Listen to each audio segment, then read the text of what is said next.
Okay, this is start of second full take. It's 11:26 on a day that Trump is being excommunicated. Hurrah! Okay, here is the back. Got a good look. Looks pretty good. All right. And here is the Storyteller. That's about it. Wrong glasses.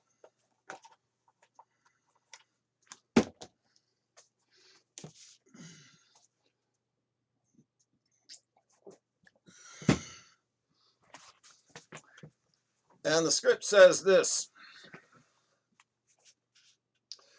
Clean, raw video of a champion New England storyteller, expat Texan. His heartfelt My Bernie story via webcam camera looks like a foreign correspondent phone call on the Real News Network, or like an art studio set up for a video shoot. Self-written script, work group filmed. This about 6 minutes, the script part, with strong spots for taking excerpts. Hello. Pardon me for using a script. I'm an old native of Houston in Texas, the United States. Now my wife and I have a small house in a small town in Massachusetts. I'm long retired from a software engineering career. New England is beautiful. I love it here. And I am an avid supporter of Bernie Sanders for president. This is my Bernie story. In 1959, I was a school child in Houston, 12 years old, starting junior high school at the start of watching the world's events. I learned about global warming very early from Scientific American magazine in 1959. It was a great magazine, and that was perhaps the world's first science news story about global warming. My older brother, helping me with homework, showed it to me, and I wrote a 12-year-old school report about global warming. I have been watching global warming coming at us ever since for 60 years. No wonder billionaires don't want children to be educated. By watching global warming for 60 years, I have seen the utter, stupid, suicidal failure of the greedy U.S. political system.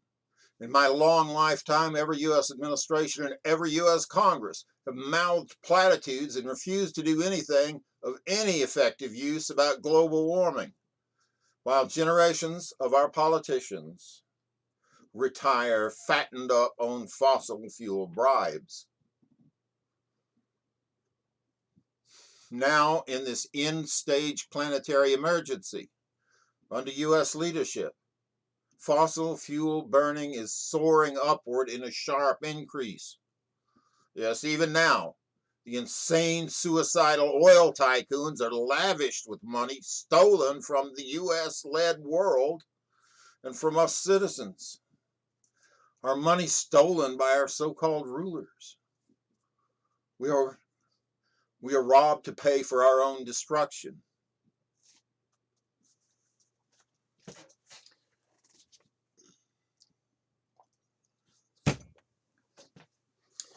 I'm both a citizen and a technical person.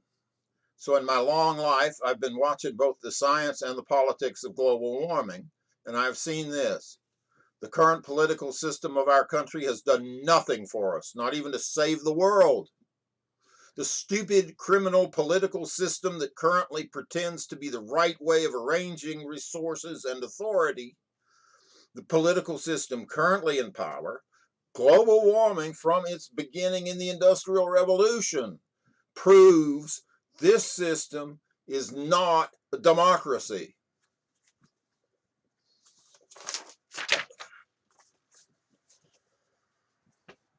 Sanders is calling for a nonviolent, huge, and vastly deep revolution in American politics right now. A total overthrow of old politics. And here is how global warming science proves him right. The real scientific findings all say it is too late already. Now at this late date, just read any of the mass of catastrophic warnings now. Science says there is no reasonable hope left for global warming. So now we do what all humane philosophers all tell us to do. Now we rely on unreasonable hope. Now we need unreasonable hope. And where is that on the American political landscape? That is the revolution Sanders is calling for.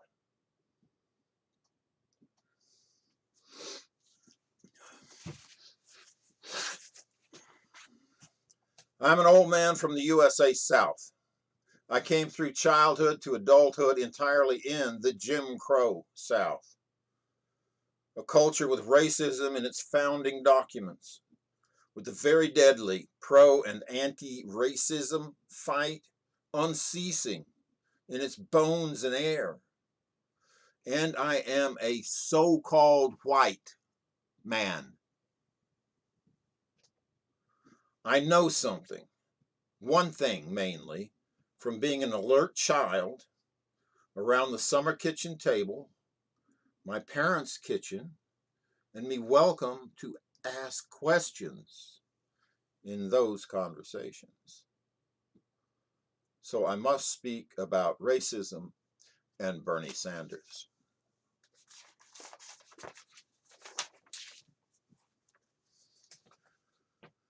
White supremacy is an utter pack of lies about human nature. So a racist's mental life is filled with logical contradictions. And the contradictions in racist thinking come out sooner or later when they speak, especially in the subjects of power, the subjects politics addresses. Sooner or later, with any American politician, you either hear that or you don't. The familiar, solipsistic, self-deceiving, power-justifying American racist tropes and viewpoints. I do not hear them in Bernie Sanders' voice. Take my advice. Do this. Go look up all the Sanders policy documents. All of them you can find anyway relating to race. Look at those policy documents for the current campaign at least. And equally important, go look at the sworn alliances with racial justice activists. Look at the Sanders campaign's race justice alliances. Then also, please remember, I told you, I do not hear racism in Sanders' voice. Thank you. Thank you very much.